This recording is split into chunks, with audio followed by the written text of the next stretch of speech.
Right before the NHL season began, I went through every single NHL team and picked one breakout player from each. But with the NHL season almost over, how did I do? Which ones did I get right? Which ones did I get wrong? And what do I grade every single breakout pick?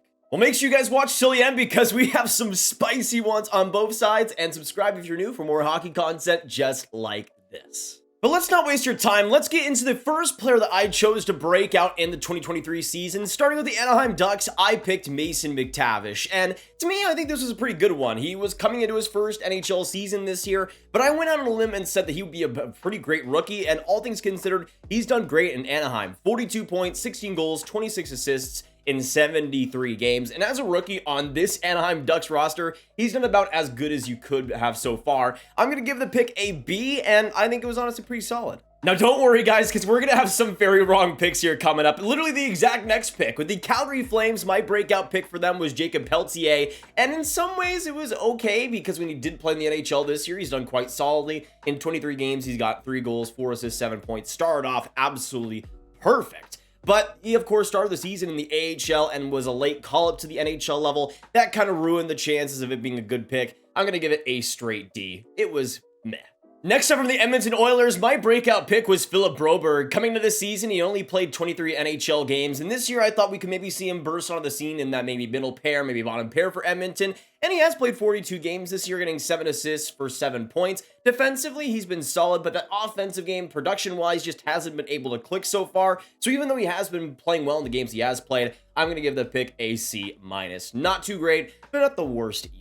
Next up, going to the LA Kings and their breakout player, my pick was Quinton Byfield. He played 40 games in 2022. This year, though, we saw him take a little bit of a next step in that playing time, getting 21 points in 45 games. Still hasn't broken out into the player I believe he can be, but the progress has been stellar since the turn of the year. And to me, I think next year is the year we truly see Byfield turn that next step consistently. I'll give the pick a C for now. Next up, going to the San Jose Sharks and my breakout pick for them. This one was a pretty bad one in William Eklund. I severely underestimated the patience the Sharks have with their prospects. They had Eklund in the AHL for most of this season, and then, of course, he's come to the NHL in 8 games. It's 2 goals, 1 assist, 3 points. I think could have played in the NHL this season, but the Sharks have been very patient with him, which I think is a good thing, but I'll give the pick a D. Not very good. Next, I'm going to the Seattle Kraken, and my Calder Trophy pick, I had Matty Beniers, which, yes, is a pretty obvious one, but I really stuck out my head for how well I thought Matty was going to do this year, and he has. In 71 games with Seattle, he has 20 goals, 30 assists, 50 points, has risen up that lineup, has kept that top 6 time, has been in a great position in all situations, and has continued to grow in such a fundamental way. I'm going to give the pick an A+, because simply, he's been fantastic, as he should. Next up is Vancouver Canucks, and I really wish I just went for the easy one in Elias Pettersson, but no, I just had to choose Vasili Podkolzin, who this year in 39 games has 7 points after putting up a 26-point season last year and got a lot more games and playing time as well. But he's been in those bottom minutes when he has played in the NHL, got demoted to the AHL as well pretty early on in the season too. Just this year hasn't been the greatest for him, but it's been the complete opposite of a breakout, and that's what counts. It's an F pick, let's be real. Now, for the last team in the Pacific, in the Vegas Golden Knights, I actually chose Jack Eichel for my breakout pick, and this one's interesting. I'm going to give it a C+, because although Jack Eichel has done still pretty great this season and has carried Vegas in a lot of ways offensively, he hasn't quite broken out compared to maybe a couple of years in his past with Buffalo, which is the main thing. It's not a true breakout compared to his career, so it's not quite in the A level, but it's also not too bad either. Again, C+, quite solid for Vegas. Now let's go into the Arizona Coyotes, and my breakout pick for them was Barrett Hayton, a player that a lot of people had pretty much left for dead as a former 5th overall pick and mostly called a bust. But this year we've seen him truly transform, especially in these last couple months. He's been brilliant. In 75 games, he has 17 goals, 24 assists, 41 points, is truly rounding out that offensive consistency, and that's exactly what I expected to see. I'm going to give the pick an A flat, because I think overall he's done fantastic for AZ this year. Now going on to the Chicago Blackhawks, my breakout pick was Lukas Reichel, and I thought it was a slam dunk. I thought with the limited options that Chicago had, they would have maybe put him on a top 6, give him a ton of shelter minutes, give him a ton of opportunity on the power play. That didn't happen. He was in the AHL and has done great things with Rockford, then got called up, and so far in 18 games with Chicago, he has 5 goals, 4 assists for 9 points, and has looked quite solid. I expected him to be a full-time NHL player, but just like San Jose with Eklund, I kind of underestimated the patience that Chicago has. I'm going to give the pick the exact same as Eklund's, a D for Reichel. Next up, let's go on to the fascinating Colorado Avalanche breakout pick. Mine was Alexander Georgiev, and being traded from New York to Colorado, Georgiev was at his best when he was the true starter in New York, when he was given those starter minutes. And in Colorado, I felt like the shelterness that defense could give him could really give some great results to Georgiev. And so far, I think we have seen that. He's second in wins in the entire league with 34, a .919 save percentage. Top 12 in goals saved above expected. Overall, he's been great for the Avs and has broken out in that big way. I'm going to give the pick an A-. Now going on to my breakout pick for my favorite team in the Dallas Stars, I'm just going to go ahead and say it. It was an F in Thomas Harley, who has yet to play even an NHL game this year, has played with Texas in the AHL, and in 64 games has 31 points in them as a D-man. But I thought this was the year that we'd see him step up in that time on ice, maybe get some power play time, start to really carve himself out as an NHL player. But it's been the exact opposite. Wyatt Johnston was right there. F. Now this next one might be a little bit harsh, but for the Minnesota Wild, my breakout pick was Marco Rossi, and I can't dodge around the fact that this was an F pick as well. He was electric in the preseason, one of the highest point getters in the whole preseason for any NHL team. But he only played 16 NHL games this year, got 1 assist for 1 point, has still been great at the AHL level, but I thought we were really going to see him materialize and be a mainstay on that top 6 for Minnesota. That did not happen. Next up, going to the Nashville Predators. This one was a little bit better, but I probably should have still chose Cody Glass. Though at the start of the season, I picked Philip Tomasino as the breakout pick. When he has played in the NHL this year, he's been fantastic. In 22 games, has 16 points, and probably should have stayed the entire season. But he started in the AHL and played pretty solidly there. But again, just like Eklund, just like Lucas Reichel as well, the patience of Nashville with their prospects really came to bite me here. D+ overall. Now going on to the St. Louis Blues, this one was another pretty rough one. My pick was Jake Neighbors, and really the biggest thing that limited him has been the ice time so far. In 35 NHL games, he has 5 goals, 4 assists, 9 points, has played decently, all things considered, especially offensively, has found a decent spark there in that bottom 6 role. But I'll still give the pick a D+, just because he hasn't been able to rise with the lineup like I maybe thought he could.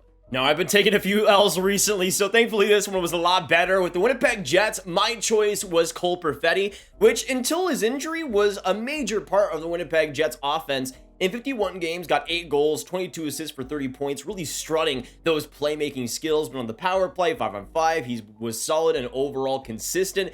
And as a rookie, that's exactly what you want to see. I think Perfetti's been super underrated so far, and I'm hoping he returns soon. But I'll give the pick a B+, because when he was playing, he was breaking out in a major way.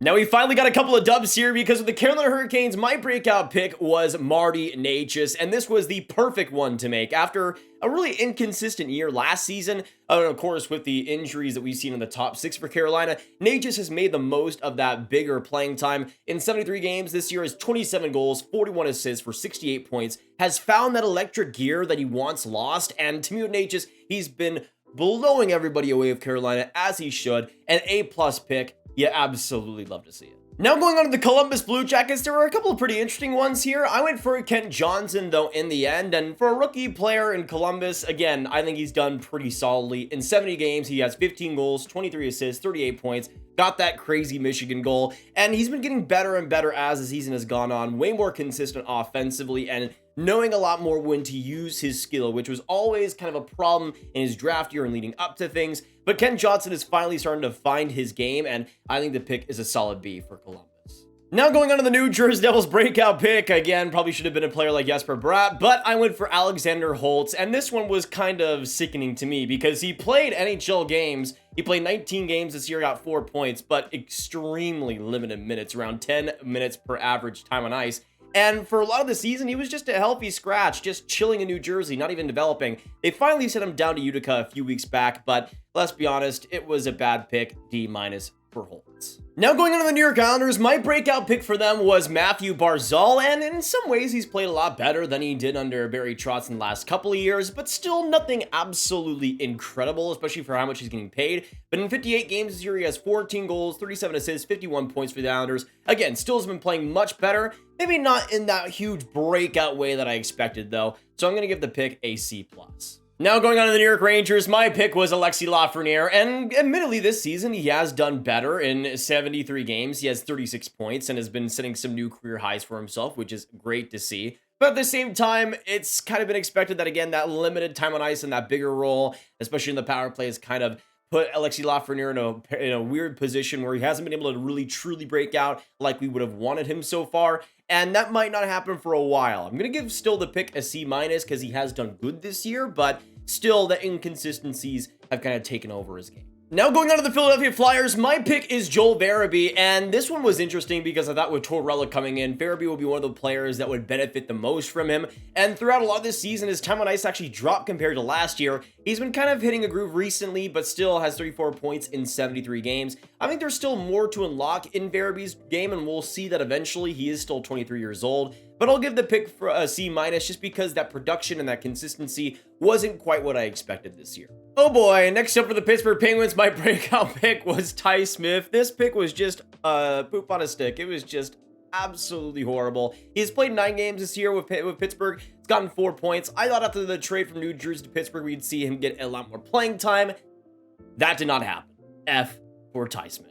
But hey, next up, going to the Washington Capitals, my breakout pick for them was Dylan Strome, and coming into a new system from Chicago to Washington, I thought Strome would get a pretty great amount of playing time as a C there, and so far we've absolutely seen that. In 73 games, he has 18 goals, 39 assists for 57 points, a new career high in a lot of different categories and goals and points and everything, and he's been just a really consistent production machine for the Capitals. On both the power play and even strength, he's been solid, and that consistency has been huge because he's been woefully inconsistent throughout his whole career so far. But I'm going to give the pick an A for Strome.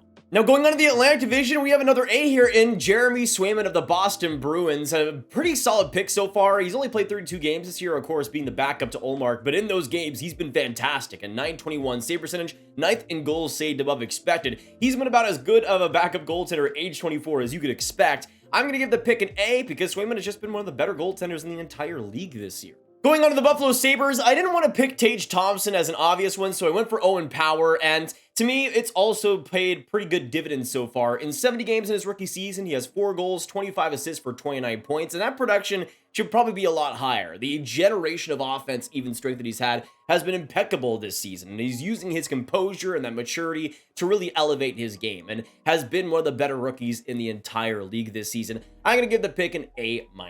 Going on to the Detroit Red Wings, though, I picked another rookie defenseman to be a breakout. This one didn't quite work, though. I had Simone Edvinsson, and this one was kind of all over the place because I felt like he could have started the year with Detroit. It was trending that way, but of course he didn't, and he started the season in the AHL, which I think for his development might have been the best move. We've seen how he's gotten called up with Detroit recently. He's been a rock star there so far, and this pick was just pretty meh. I kind of overestimated, again, how much stock Detroit had in Edvinsson this season. Didn't quite turn out that way. I'm going to give the pick a straight D-.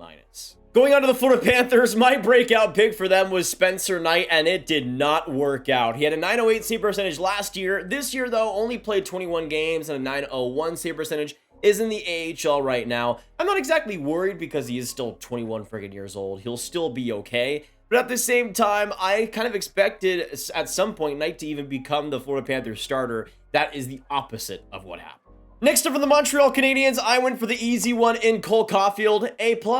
Nothing else to say. Now going on to the Ottawa Senators, my breakout pick for them was another rookie D-man in Jake Sanderson, but we've really seen him come into his zone this year with Ottawa. In 69 games, he has 4 goals, 25 assists, 29 points, but in all areas of the ice, Sanderson has rounded out well. He hasn't been exceptional in any one area, but he's been solid in every single part of the game, and that's what you want to see for a rookie defenseman who's still 20 years old. He's been fantastic as a rookie and one of the most composed ones out there, and that's led to a lot more success than Ottawa would have had otherwise. A straight A for that pick for Sanderson. Going on to the Tampa Bay Lightning, my breakout pick for them was pretty hard to make, but I ended up going for defenseman Cal Foote, and yeah, it did not work. He got traded at the trade deadline, is now in Nashville, is doing fine there, I guess. But I expected him to get a little more ice time with Tampa, maybe be on a pair with Victor Hedman, perhaps.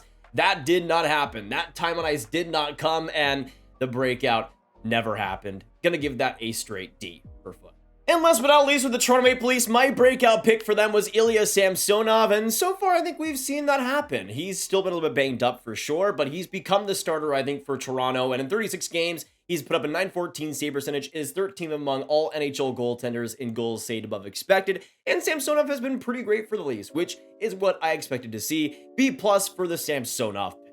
Honestly, though, this was fascinating looking back on, because I think for a lot of my picks, it was either amazing, like the Natchez pick or the Beniers pick, or it was horrible, like the Podkolzin pick or the Harley pick. Not a lot of in between, which kind of surprised me, but it is pretty wild. Let us know down below what you guys thought of my breakout picks. What would you grade my breakout picks if it were up to you? What were your breakout picks before the year, and how have they turned out so far? Of course, hit that subscribe button, hit that like button, hit that notification bell if you haven't already for more hockey content just like this. And click up here for any hockey content I put up there in the card. And I'll see you in the next video. Have a great one, and goodbye.